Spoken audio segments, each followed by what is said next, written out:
What's up, guys? This video is going to be super awesome. It's got really good information. It's going to be about the Pulseswap sacrifice phase. Now you might be wondering, well, what the heck is that? Didn't know there was going to be one of those. Well, it's new information. Richard just basically confirmed it yesterday. Today's the 28th of November, and he released this information just last night, the 27th. So it's new information. Some people predicted this may happen, but now we know for sure. But what we're looking at here, we'll just get into it. This is the Pulse sacrifice and how that went. So there was $670 million. There's a bit more, just not all of it's included yet, during the ranking phase, and then there was like 13 to 15 billion dollars, but then it got reduced during the not ranked phase, and then so that got reduced to like 6 or 7 billion worth or something like that. But then it gets multiplied by the stuff. But anyway, I have a video on that. You could see I had to change some numbers in the description because I forgot to reduce it by the 0.5 or the 5% reduction over time. Anyway, so yeah, sacrifice phase for Pulseswap token, which is going to be basically the premier AMM on Pulsechain, which is basically what's going to drive all of the value to Pulse. And you're like, okay, well, and Richard has mentioned this before, that he really should have talked about this more whenever Pulse was like being talked about, because it's really what drives all the value. If you just make, an Ethereum clone, even with system state, and you're just like, all right, now the stuff's over here. Okay, sure, it's cheaper and it's great and faster and you can do your stuff, but nothing is really pooling the ETH value and bringing that over to that other chain. Not until you introduce an AMM that rewards people for providing their ETH versions paired with PRC20 versions. And then so whenever they combine those, basically it backs up the value of those PRC20s that are just copies. You're like, oh, it's just a copy. How many times can you just copy something and still have value? Well, there is diminishing returns, of course, but in this case, since this is the first time it's being done, we may actually see insane value being just created out of thin air. Not exactly out of thin air, though, because whenever we back it up with the ETH ERC20, and then you pair that equally with the PRC20, basically that value backs that value. And then people are like, well, why would people risk doing that and like losing their value? Well, the only people who got that other side of the things for free are the ETH holders. So it's their own value that they're pumping. So if they go over here and then they pump this other bag, the only people that have those bags are the ETH holders, the Ethereum ERC20 token holders. So it's in their best interest to do so, and they get rewarded on top of pumping their own bags. It's if one goes down and the other goes up, they have the same amount of value. I highly doubt both things will go down in value. I don't think that's going to happen. But either way, that it wouldn't be any different than them just holding their original bag and it goes down in value. And not having any of this other stuff. Just now that they have two things that can go up in value, and one they got for free. So why not pump your own bag by providing liquidity for both pairs? Or yeah, that pair. So the cool thing about the sacrifice phase was a huge amount of this is great for hex price too. Oh, amazing. So not only is this going to be an awesome opportunity, not financial advice, I'm not a financial advisor, this is for entertainment, but this is like, all those people who missed out on the Pulse sacrifice, they are foaming at the mouth trying to get, Pulse at launch. And now they have an opportunity to get something that is probably going to perform so well. So well. Another Richard designed product. And Richard's excited about this. I even wrote it in my notes. I was like, Richard is excited about this. I'm going to go over his post in a little bit so we can dive into that a bit. But I have some information on the screen here about how much was sacrificed and stuff for the Pulse chain sacrifice. And basically, like, almost 20% of the hex supply was sacrificed for Pulse. Now, like, that's because a huge, like 100-some billion hex was sacrificed during the non-ranking part at the end. It gets a little confusing if you don't know everything about the sacrifice phases and how Richard makes these things work so well. But basically, a lot of people, other than the OA who sacrificed a large amount at the end whenever it wasn't being ranked, a lot of people sacrificed their hex, and it worked so well. It's genius, because you know how the liquidity for hex is very low, and that's good and bad sometimes. But it's great for price appreciation because you can actually move the price up with a small amount of money. So people caught on to the idea that, holy crap, so $5 million, and I just pump this into hex and make the price move up like 10 or 20% or so, maybe like 5 or 10% or something, or even bigger numbers, plus other people pile on later with the same idea. If you pump up the price and then you get that value back instantly for your sacrifice, you're cashing. It's like you're buying something but not selling it, but you're getting the value of it for being higher, but you don't need a seller. Like, you don't need to lower the price to meet some guy who wants it down there. He's like, yes, sell to me. No, you're able to just sell and get full credit towards this new project that will probably perform extremely well. So the infinite liquidity aspect is going to be here for the Pulseswap token as well. So I imagine Hex is going to be bought up because you can't like get rid of your Pulse allocation to because it's going to be sacrifice phase is going to be released before Pulse mainnet, which is where the AMM is going to be, Pulseswap token is going to be, and so. What are people going to sacrifice? I'm sure it's going to be open up to a lot of different coins, because if Richard doesn't like to, with his new tokens, it seems, show favoritism towards hexagons, just because he's trying to reach a broader audience, and hexagons should be wanting to do that as well, because we're going to onboard the world into crypto, is basically, I think, Richard's plan, and eventually, once everyone has, like, super control of everyone's money, everyone owns their own stuff, and we're all not a slave to the basically infinite printing of fiat governments, ruining our money, making you have to spend all of your money because saving is just a scam. You'll buy less with your money after saving for 10 years than you will if you would have spent it right away.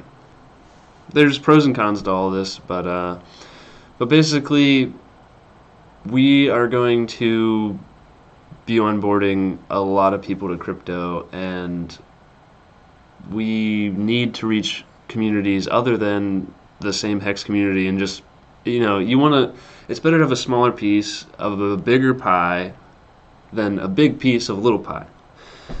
So we're expanding the size of the pie. You may have less of that pie, but it's going to be so huge that you have more in the end. Think of it that way. So I think it's going to be open to all types of coins. It's not going to be, people are like, oh, just allow only Hex. Everyone has to buy Hex. That's going to discourage a lot of investors later on, I think, and people in other communities don't like favoritism. So That's why so many people are open to Pulse but not Hex for whatever reason. So if we put Hex into being necessary for everything, it's not good overall.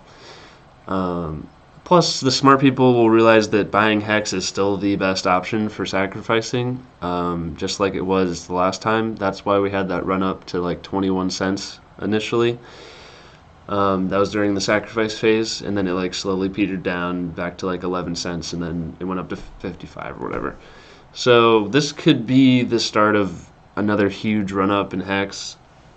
We may see new all-time highs before Pulse launch. Like, that would be crazy. That would be awesome.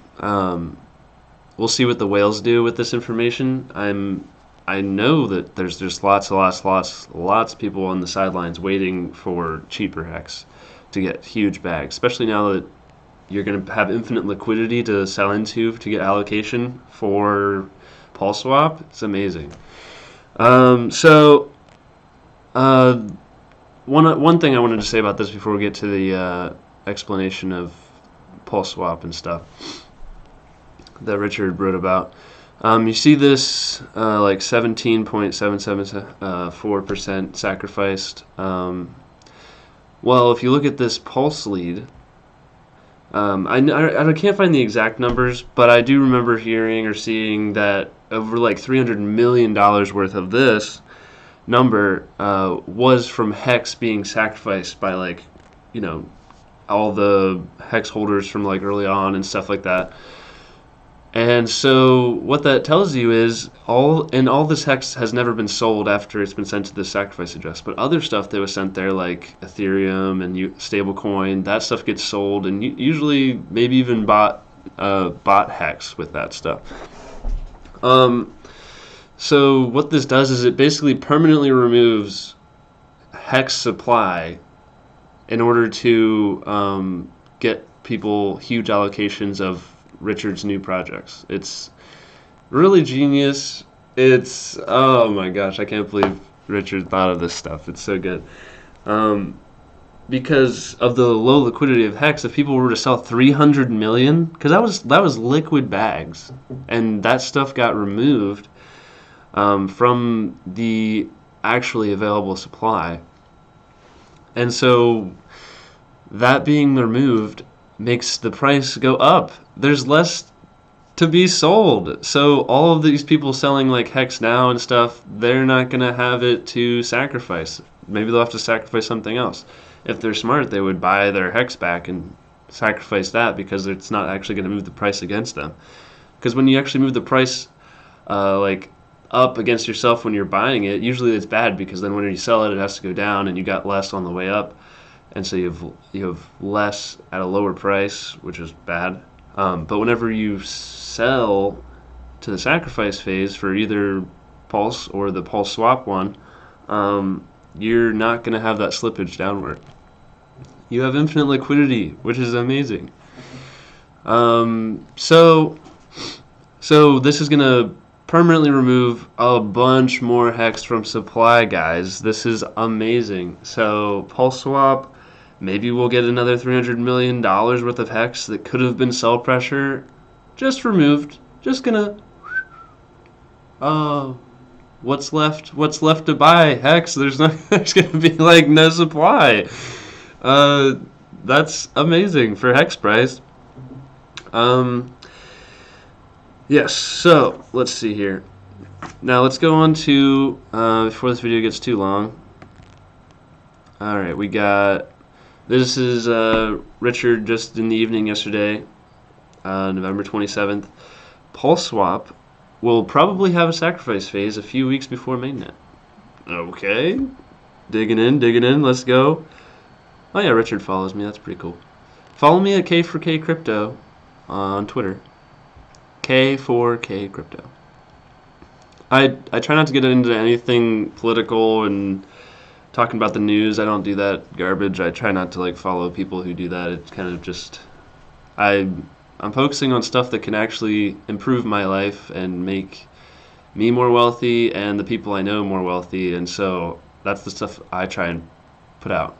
important stuff. I retweet important Hexagon information, Pulse news that can help people actually change their life forever. That's what I'm trying to do. I want more people to make it, and it's easy with the best products in crypto, the highest appreciating asset class that's ever existed, and owning the best things in that asset class. You're gonna be financially free like in no time at all. Just pay attention to this stuff, and you will make it. I guarantee it.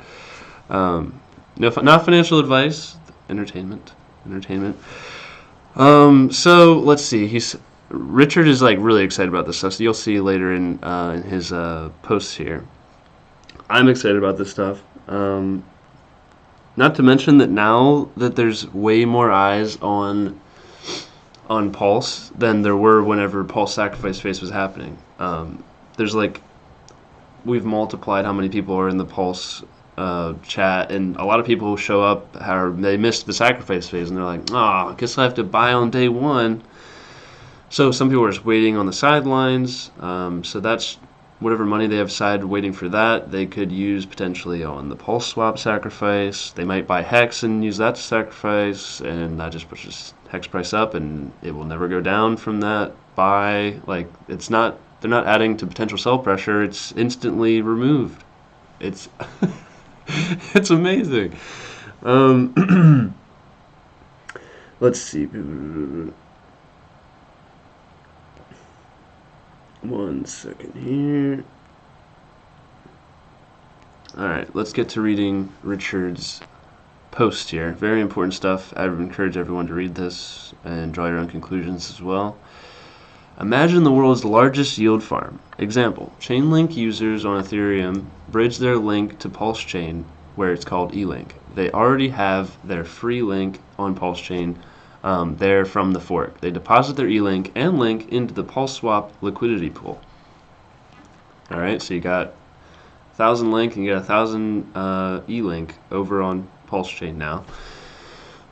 So they earn LP liquidity pool rewards. So you also just normally you get the rewards just from the trading fees, whatever percent they decide to go with. Plus you'll be rewarded in Pulseswap tokens. It could be the world's largest yield farming project, as when have you ever gotten one side of the pair for free before, and it will back the value of all PRC20s. I was saying this a little bit before, a little preemptively. I'm just a little excited about this, because this is just great for everything. It's looking good in Hexaco, I'll say that. Guess who benefits from the value of all the PRC20s? Those ERC20 holders that got them for free. They're backing the value of the tokens that only they got. So it's not like you're going and you're providing liquidity and you don't own any of this other stuff, so you had to buy it and then you had to split your stack to provide LP. No, you got the whole other half for free. So if this gains value and this loses value, as long as the total value is the same, which it should be, because the only people who got this stuff to sell it are the people who got it or held it already. So if they sell that, they're reducing their own bag, just like as if they would have reduced it if they sold the original ETH bag.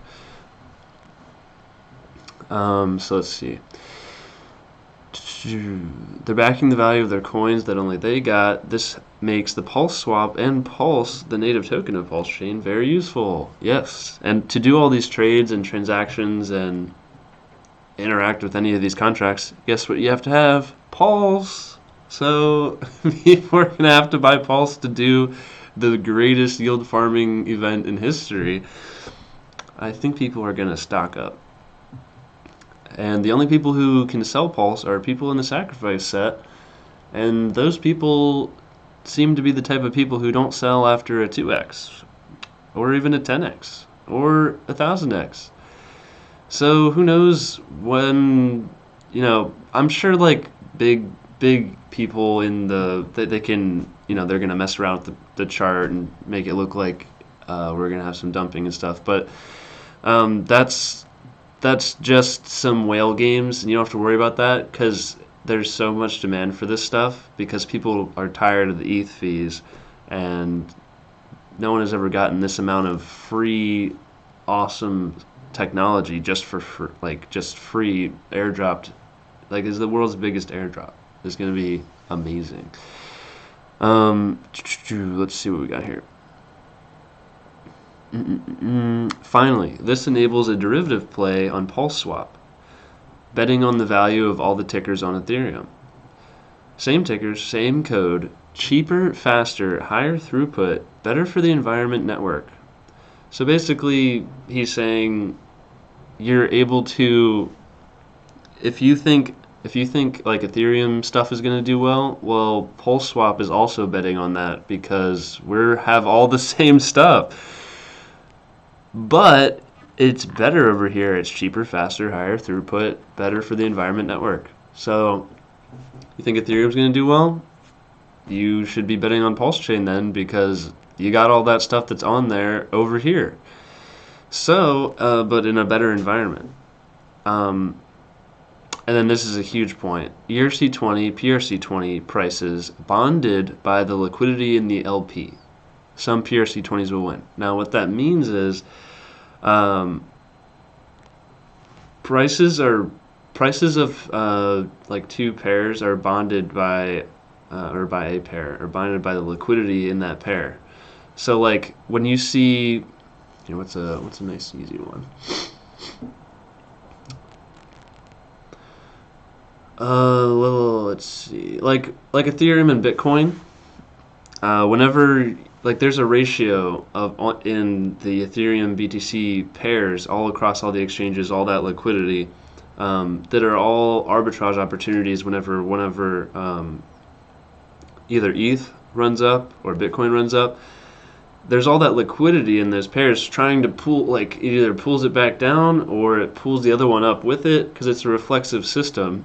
Since there's no base demand for any crypto, nobody needs it to like live or go buy groceries or anything. So it's all like speculative. And so whenever the price of Bitcoin goes up, well, all those pairs that are ETH BTC, well, it used to mean, okay, you can trade this ETH for this amount of Bitcoin. Well, now you get less. And then it's like, well, that's an arbitrage opportunity. And so if someone has enough money, they can just sell, or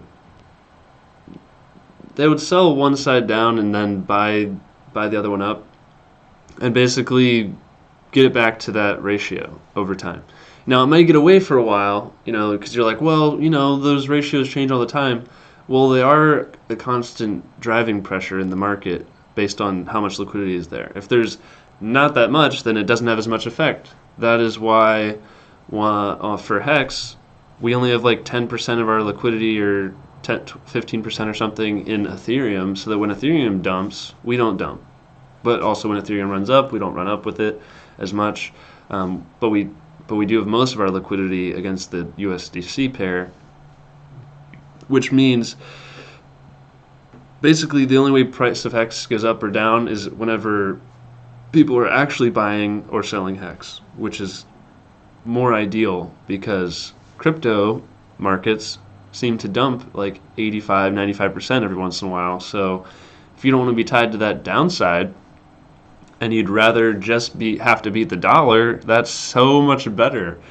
So I'm glad that Richard had the idea to kind of convince a lot of the LPers to start providing liquidity just on the USDC pair, because it's just way easier to beat the dollar that is 92% down versus everything over, 70 years or something. So it's easier to beat the dollar, even though the dollar's like, oh, it's pumping. It's like it'll affect some things, but like it's not anything to worry about. I think we're going to see a lot of gains in Hex soon. We're definitely like bottoming out, sell pressure wise. Oh yeah, I have another cool thing to show you guys after we go through this. It's kind of like why I think by February we'll be, not that I think we can't go up until February, but basically a lot of stakes were expiring in November, and in December, like 2x more than any other month this year, and it finally goes back to normal levels by February. So like losing half your amount of, I think it's even more than half. I think there was like 2 billion in unlocks or something coming out in like November, and December's like 1.5 or 1.7 billion or something, and then by February it's back to like 700 million. That's all. Hex, not dollars. That would be crazy. So yeah, I'll just show you that real quick. This was a chart shown to me by a guy in the Hex Telegram. He said I could use this. His name is like Hex Pulse. I don't know if he makes videos or anything, but basically what this shows is, here, check out November. So we got like 2 billion that are over 200-day stakes, like values that are coming out in November, which means these people have been holding stakes for like 200 days, which means they have a huge ROI. They're gonna take profit. Don't be upset at people for taking profits. They're just missing out on the longer term vision. Maybe they have a short term play, but most people who trade lose money. So so then in December we got 1.5B, then it goes down, and so we're losing sellers, and the strong holders are becoming stronger and stronger over time. We're going to have these people taking profits, and we saw this ahead of time, so some people predicted this happening. It's because it's exactly like 2 years after after launch, and Richard said in like less than 2 years or 2.5 years you get this amount of X, and so the people who were like, all right, I'm just going to throw $1,000 out. If it happens, I made a lot of money. Those people are coming due, and that was their plan. So they stuck to their plan. They made a lot of money. They listened to Richard. Good for them. They're going to regret not keeping those T-shares, but, as you can see, it goes way back down to like normal levels, which just means less supply is available. So if we have the same demand at these levels, you can just imagine how much price appreciation we can have with half the amount of sell pressure. It's pretty good. So yeah, let's go to that. All right, let's get back to this. It's a long video, but I hope you guys are enjoying the content. I haven't seen anybody else really make videos about Pulseswap yet, so I thought I'd make a pretty cool one. Even though I'm still recovering from COVID, but, getting my smell back, pretty awesome. Alright. Oh yeah, and he predicts that some PRC20s will win. So like, if you got Hex, and then you got eHex, maybe cheaper, faster Hex that you can actually stake, like, and make every 30-day stakes and pay a penny when you unstake, is a bit more valuable than on an Ethereum chain where it's cost prohibitive to do short stakes or low dollar amount stakes just because of the fees. So you might see a higher value on the PRC20 side. And one thing that I've never heard anybody talk about, so I like sharing that with you guys, is we've seen the OA do things with Hex in the past. It is one of his favorite coins, I hear.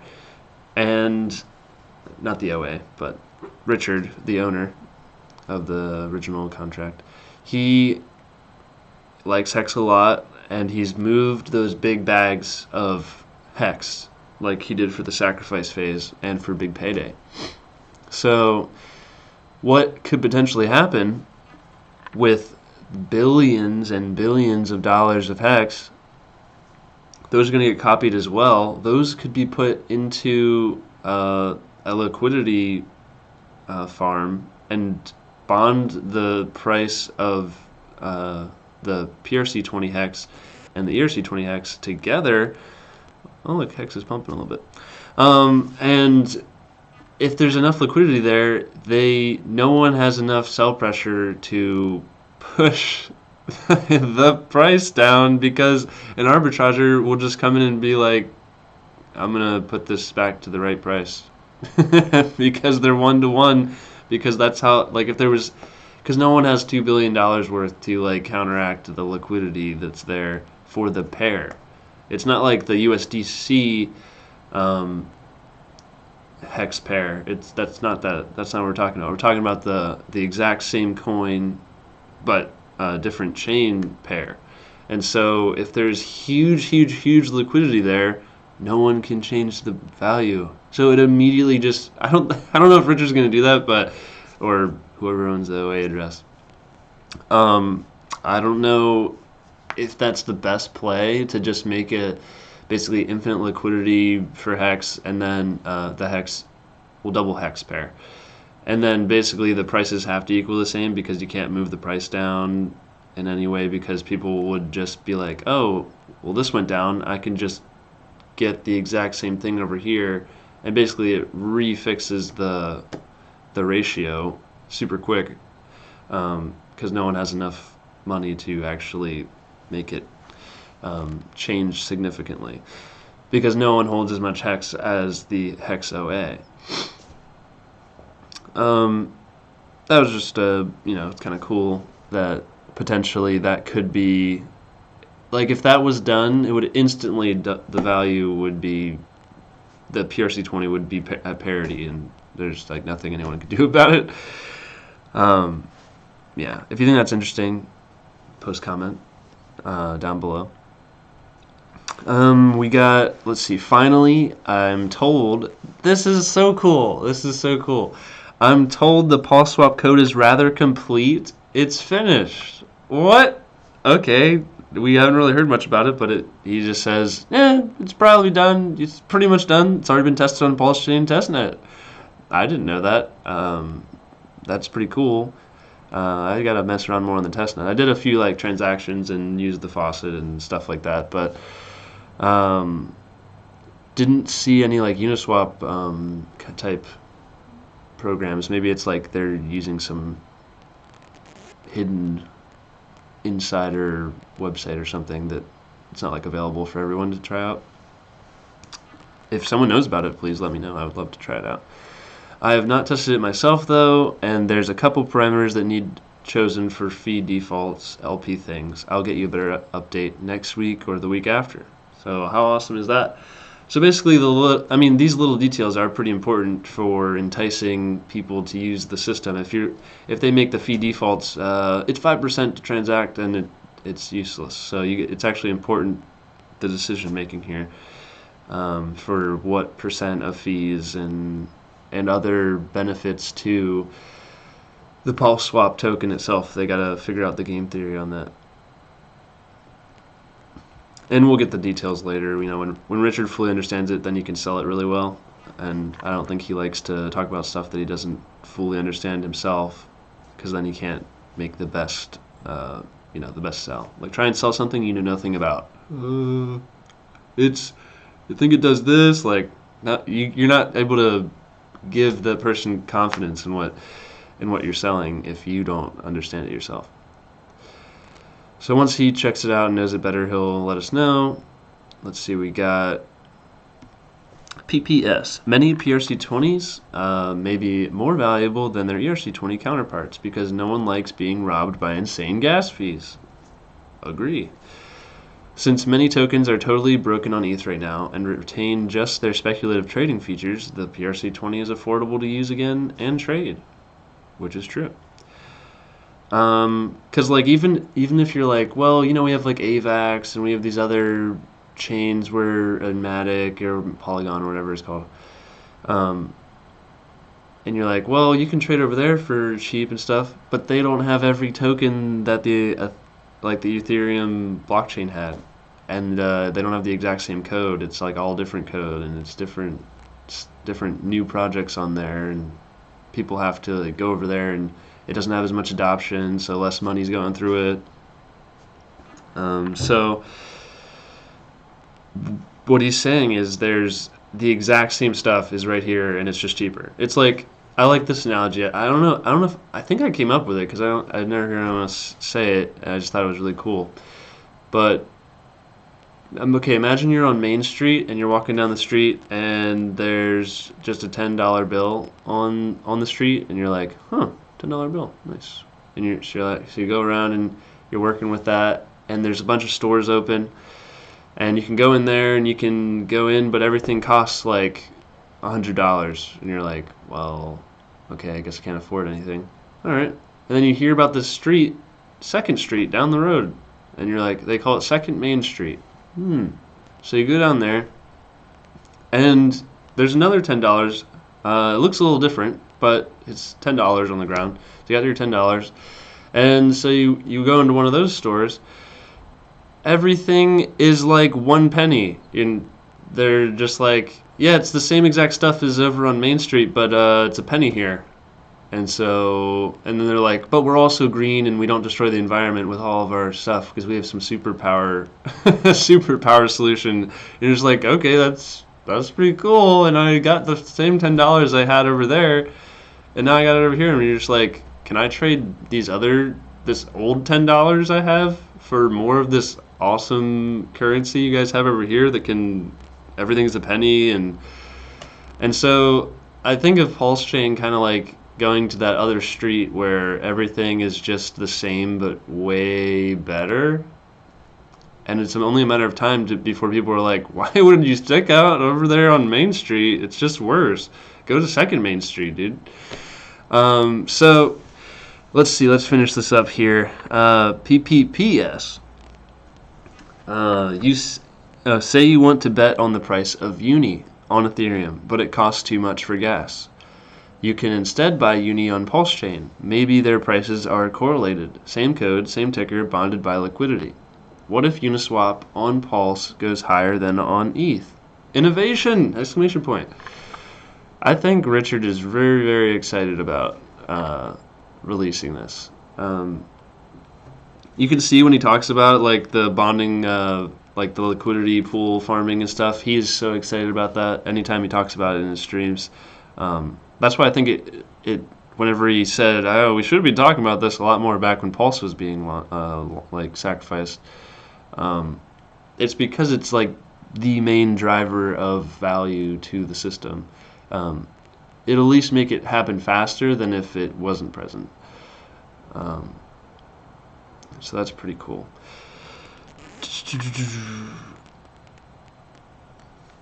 Oh, wow, I didn't even read this, but I guess December 2nd is also confirmed. That's not going to be the mainnet launch date. So